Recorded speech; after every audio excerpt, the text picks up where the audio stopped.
One of the things that happens in marriage is that you have to manage uh, all the home and outside home duties. At first, you are only two of you, and those two are more than enough to deal with all that needs to be done. But if men leave the whole situation of the home to women, it will only work for some time. When children comes, when children come, then you find out that the woman cannot manage a job outside, the whole duties linked to the inside, that is cooking, cleaning, decorating, managing repairs and all the rest, and take the children to and from school and then to and from their different activities. In fact, it's impossible.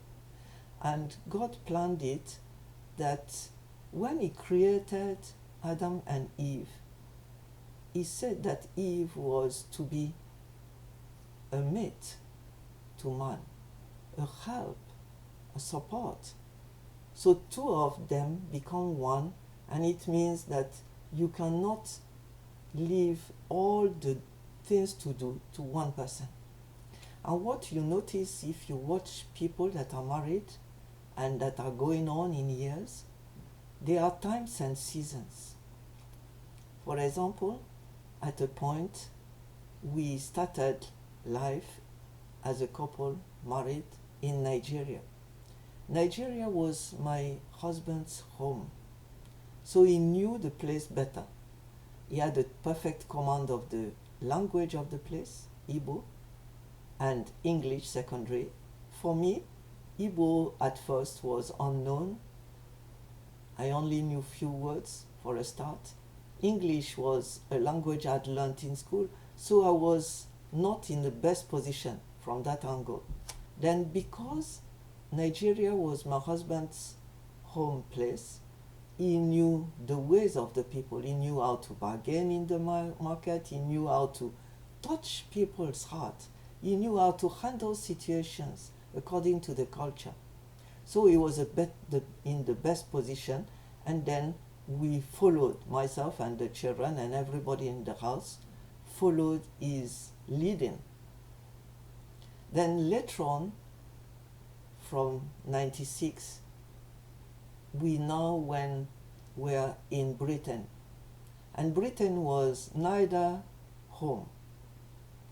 It was not my home, it was not my husband's home, but because it was in Europe at the time, in European Union, I was better placed because I was coming from France, so I knew a bit how to handle things better. But at the same time, we both had to be humble enough to see how people were communicating, because the communication in Britain is completely different from what it is in France, for example. So we had to learn.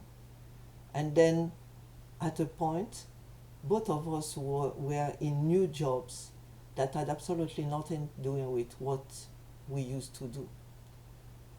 So that was an adjustment to be made. And then you find out that also the adjustment in terms of work outside the home. When my husband was we were in Nigeria, my husband was a teacher, and then later on a supervising principal, and also a principal, that's the head of school. He was occupied the whole day. Whereas because I was a lecturer, my timetable was more flexible. So we adjusted. I was the one in charge of everything that happened on campus that had to be handled during the day. In particular, taking care of the children, breastfeeding them, taking care of them, taking them to nursery or to school and back. Some of them were going to school in the morning, others in the afternoon. So this couldn't be handled by my husband. So it was an adjustment. And you find out that according to times and seasons, adjustments need to be made. If you resist flexibility and say, no, I have always done it that way, it will not really work. Take cooking, for example. When we were in Nigeria and I was newlywed, I had absolutely no idea how to cook local food. I didn't know how to make soup. I didn't know how to cook yam. All these things were total foreign to me. And I had problem in the market because I didn't know how to bargain. So if I had been taking the market duties, I would have had to pay more for every item. So for many years, and also because I was having a lot to prepare in terms of lecturing, in marking and all that, my husband knew that I was new to and it was taking my time. He gave me time. He offered to go to market and he also cooked. People were laughing at him, ridiculing him when they heard it over the grapevine. They were stopping him on the way to market and said, "You a boy that you are now serving her?" And my husband had the wisdom to say, "This, what we are doing is none of your business." He just ignored them. And for many years, he cooked for me and for the household. Now, we are retired here. My husband is spending all his days on the allotment, farming, to bring food for the family, or for two of us, in fact, now, because we are alone. And meanwhile, I do all the cooking because I have more time. So you see that there is no, you did do this and you do that. And if you ask every couple, you find out that in each case, they take duties. There are some men that take care of the children. One of my sons-in-laws is in charge of all the homework for the children at night.